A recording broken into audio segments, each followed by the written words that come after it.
He looked like every woman's dream on paper. Turns out, he was the footnote to my worst nightmare. They say love finds you when you least expect it. For me, it wore a tailored navy suit and quoted Baldwin over brunch. Daniel had the resume, the charm, the quiet confidence of someone who'd never heard no in his life. We met at a charity gala. He claimed it was fate. Looking back, it was a setup. But at the time, I believed every word. I laughed. I leaned in. I handed over pieces of myself, one story at a time. Our relationship moved fast, too fast. Weekend getaways, rooftop dinners, roses delivered to my office every Friday like clockwork. Friends said we were a power couple. You two look like a magazine cover, they'd gush. But beneath the gloss, something never settled. He asked a lot of questions about my family's estate, my Victorian, the one passed down 3 generations. I thought he was just curious. Now I know he planned. It all Daniel wanted a spring wedding. Let's not wait, he'd whisper in bed. Life's too short. I didn't disagree, but when I suggested a prenup, his smile faltered. You don't trust me? He asked. I was nothing to him, but I didn't see it yet.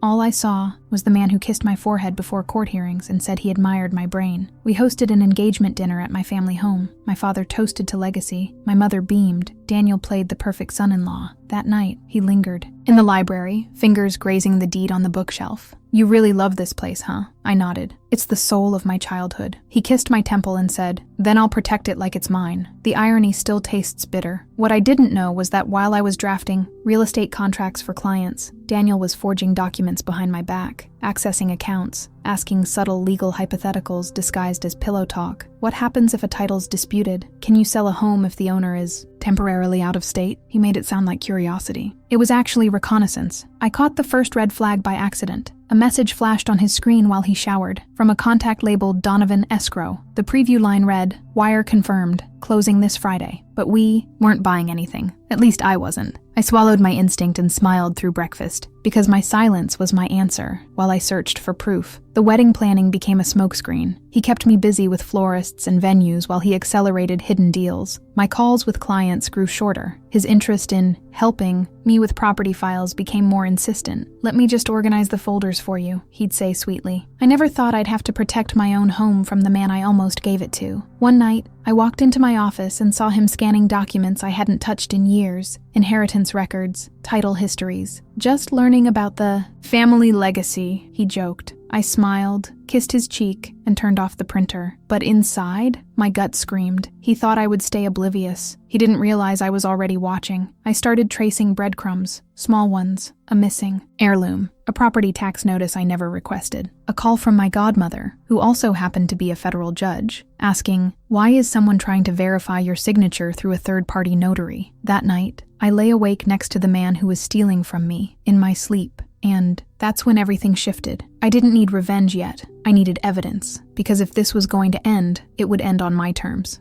He knew I was a real estate attorney. He just didn't know I was better at this than he'd ever be. I always believed knowledge was protection. I studied law to shield my family, to defend people from the exact kind of exploitation I was now, sleeping next to. The irony wasn't lost on me. I was deceived not because I lacked expertise, but because I trusted too much. That's what makes betrayal feel like a bruise under your skin. It doesn't bleed, it lingers. Daniel's obsession with finalizing the wedding started feeling aggressive. Let's just elope, he pushed one night. You're too busy. I'll handle the paperwork. That's when my instinct screamed. This wasn't love. It was logistics. A timeline. He planned it all, and now I could feel the clock ticking behind his eyes. I called in Sasha, my go-to investigator, someone I'd worked with on a multi-million-dollar land dispute. I think my fiancé is forging documents, I told her flatly. She didn't blink. Then let's start at your signature. We ran forensic analysis on a power of attorney form Daniel tried to slide past me during a fake joint insurance review. It wasn't just forged, it was sloppy. From there, it snowballed. Offshore accounts, shell corporations with names like Hawthorne and Bloom LLC, a notarized deed transfer to a buyer I'd never met, backdated and digitally altered. The Victorian, my childhood sanctuary, had already been sold without me. He broke me first, with that quiet, calculated crime. But he didn't break all of me. I flew straight to my godmother, Miriam, a sitting federal judge with zero tolerance for men like Daniel. She read the evidence and said, "We're not just stopping this. We're setting a trap." Her tone? Calm as a surgeon. We mapped out every move. Surveillance, financial freezes, digital backups. If he wanted to play fraud, we were going to write the rule book. I started acting. Sweet, distracted. Work is killing me, I'd sigh while he plotted. But every time he left for a meeting,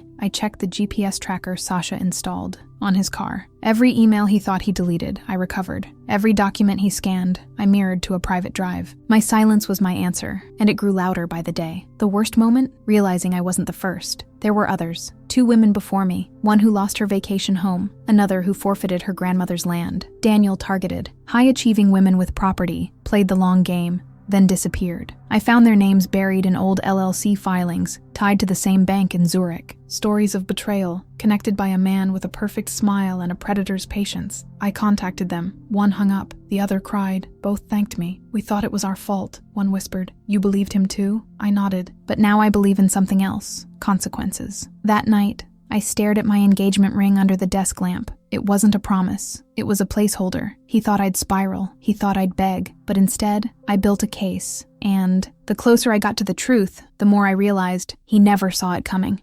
He built an empire of lies, so I turned it into the map for his downfall. Every scam has a signature. Daniel's? Sophistication. He didn't forge documents in basements or move money with burner phones. He operated in boardrooms, slipped through loopholes, wore expensive cologne and a conscience like smoke. But the deeper I dug, the more obvious his pattern became. Shell companies, fake authorizations, wire transfers routed through tax havens. I was deceived, but I wasn't destroyed, and now I had names. It started with a paralegal named Felice. She notarized documents that never touched my hands, said she forgot meeting me in person. A real estate agent, Frank, filed a transfer of ownership with forged power of attorney forms. His signature matched Daniel's handwriting style in one too many strokes. I looped in Sasha, my investigator, and Miriam, my godmother. We built a digital board, red lines, dates, account numbers. If he wanted to run a con, fine, but she planned it all like a prosecutor with a vendetta and evidence. We didn't just trace the Victorian. We traced every property tied to Daniel's aliases, one in Cape Cod, another in Scottsdale, a commercial unit in DC, all acquired through women with assets and trust issues, women who believed him, women who, like me, saw charm before they saw control. Each property was the product of betrayal, every signature a stolen piece of someone's legacy. So I laid traps. We created fake correspondence between me and a fabricated buyer. I hinted at offloading another family asset, an estate in Charleston I didn't even own. Daniel bit immediately. Sasha tracked his email opens. Miriam had a legal mole quietly monitoring filing attempts. When Daniel reached out to Felice, asking about the new deal, she wasn't a paralegal anymore. She was now working with us. Meanwhile, I made sure my accounts were sealed tighter than a federal vault. Retainers were moved, escrow frozen, every title under review. My firm ran dummy files across our servers to detect unauthorized access. We found 2 breaches. Guess who they traced back to? Daniel's tech guy, a hacker for hire named Kazarian. That name would matter later. He never saw it coming, but the FBI would. Daniel still played the doting fiancé, brought me lunch, massaged my shoulders, said things like, I can't wait to build a future together. And I said things like, neither can I, while uploading another drive to Miriam. He didn't know the camera in our hallway had been upgraded to audio capture. He didn't notice I'd rerouted the Wi-Fi router logs to a secure cloud. My silence was my answer, and the system was recording everything. It wasn't just about saving myself anymore. It was about justice. For every woman he'd conned, every family he'd violated, every legacy he'd leveraged. And slowly, the team grew. Former victims, legal clerks, a tech analyst from Treasury. One woman had been too afraid to speak, until I said, he broke me first. But now I break the cycle. She cried. Then she testified. We timed everything. When to trigger account audits. When to initiate judicial review. When to leak just enough to make him paranoid, but not enough to scare him away. He thought I would stay in love, in denial, in place. What he didn't know was that I'd become the architect of his implosion. And when I looked at the final board, threaded with proof, backed by law, I didn't see betrayal anymore. I saw a case, and I was ready to close it.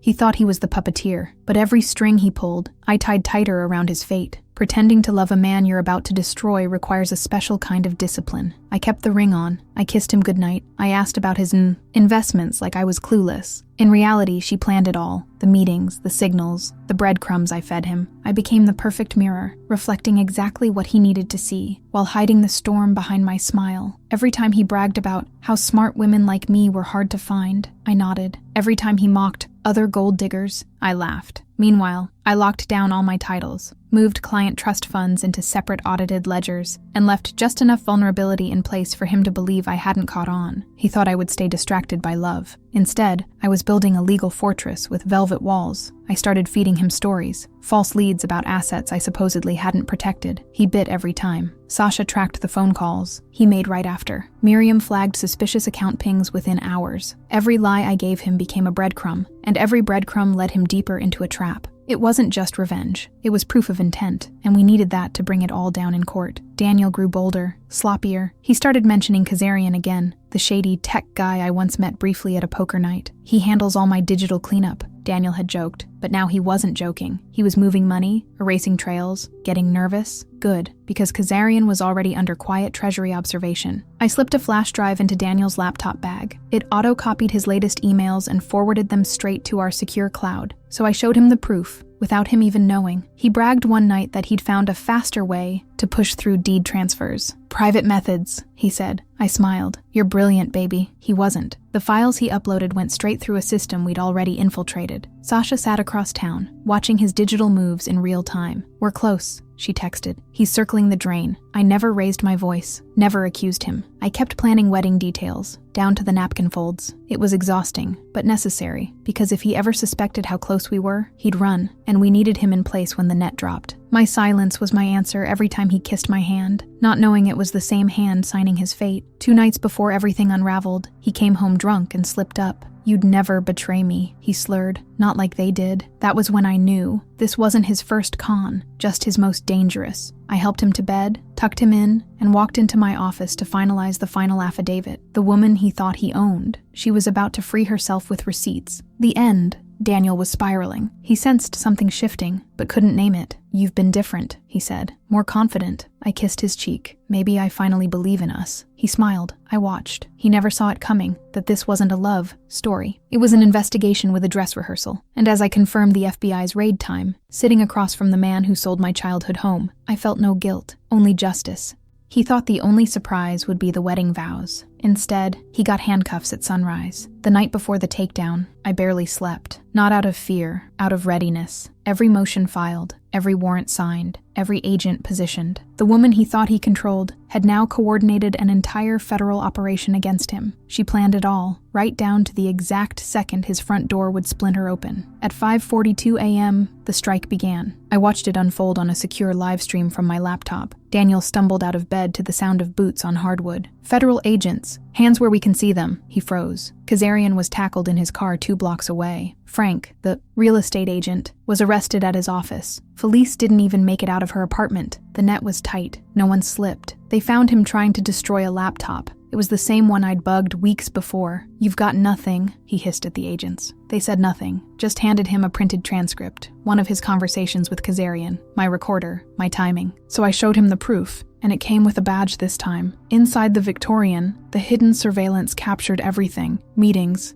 signatures, cash handoffs. Miriam had helped me install the cameras under the guise of security upgrades. Turns out the house he tried to steal became the stage for his undoing. My childhood home, the one he sold behind my back, was now the vault holding every nail for his legal coffin. The charges? Wire fraud, identity theft, racketeering, money laundering, conspiracy, a full slate. Treasury agents traced the funds through 6 countries. The IRS froze all of his known assets within 3 hours. And Sasha? She personally walked the footage into the U.S. Attorney's office. It's a masterpiece, they told her. He's done. Daniel's face made the news by noon. Ivy League star turned criminal architect. Fiancé leads federal sting on real estate con man. My inbox flooded. Survivors, journalists, prosecutors. The narrative wasn't just mine anymore. It was a public reckoning. The truth came out, and it couldn't be ignored. Jenna, the woman he conned before me, called crying. You did it, she whispered. I told her, no, we did. You laid the first brick. I just built the wall he couldn't climb. That moment hit harder than any verdict. Because stories of betrayal don't always get justice, but this one did. By sunset, Daniel sat in a holding cell. No suit, no watch, just cold metal, and a reality he couldn't manipulate. He begged her to come back. One agent joked,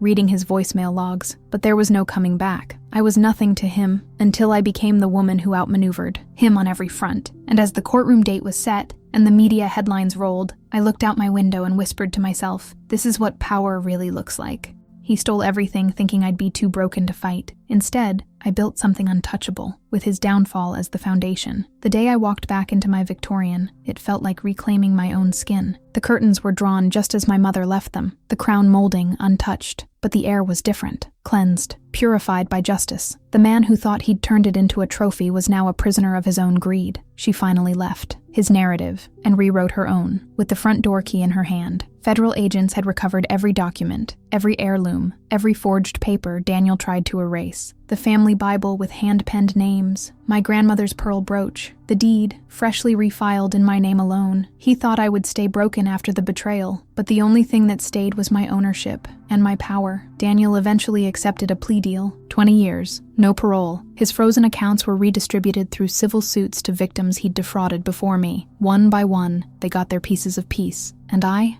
got my life back, not as a footnote in his scheme, but as the woman who turned every scar into legal precedent. I partnered with Miriam to draft new regulations for property law transparency. We hosted panels, wrote articles, exposed loopholes. I gave lectures to law schools and nonprofits, always beginning with, "I was deceived," and that was my advantage. That line never failed to grab their attention. Sasha and I created a platform for women in property law to report suspicious activities anonymously. We called it Glass Ledger, because truth deserves visibility. Within months, dozens of leads poured in. Firms started vetting transactions more rigorously. Judges we worked with began tightening standards. She exposed him, and in doing so, she exposed a system that made men like him possible. I used to think reclaiming my home was the victory, but the real win came in the quiet emails from other survivors. The ones who said, "Your story gave me the courage to look deeper." That's the thing about stories of betrayal. When told with clarity and fire, they become tools, not just for healing, but for dismantling patterns. One afternoon, I returned to the house alone, just me and a bottle of wine. I stood in the living room, listening to the quiet. No lies, no schemes, just legacy. Mine. I raised a glass and whispered, "To every woman who smiled while planning the storm, because revenge tastes best when it's served with restoration and results." My inbox stays open now. Victims, lawyers, prosecutors, they come to me with questions, stories, wounds. I listen, I guide, I protect, just like I once needed someone to do for me. He broke me first, and that became my beginning, not my end. And as I lit the fireplace for the first time in years, watching flames dance where deceit once lived, I knew one thing for sure: the house was mine again, and so was everything they thought they stole.